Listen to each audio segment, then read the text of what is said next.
ನಮ್ಮ ಮೇಲೆ ಅಪಪ್ರಚಾರ ಮಾಡಿದ್ರು ವಿರೋಧ ಪಕ್ಷದವರು.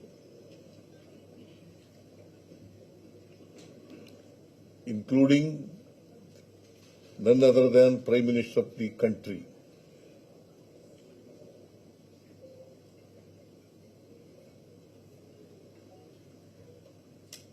ಈಡೇರಿಸಲಿಕ್ಕಾಗಲ್ಲ, ರಾಜ್ಯ ಆರ್ಥಿಕವಾಗಿ ದಿವಾಳಿ ಆಗ್ಬಿಡ್ತದೆ, ಖಜಾನೆ ಖಾಲಿ ಆಗ್ಬಿಡ್ತದೆ,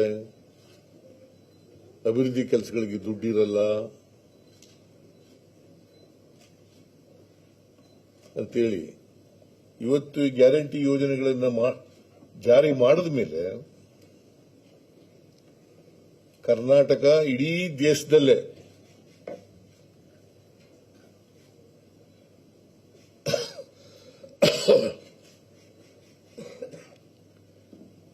ತಲಾ ಆದಾಯದಲ್ಲಿ ನಂಬರ್ 1 ಸ್ಥಾನದಲ್ಲಿದ್ದೇವೆ.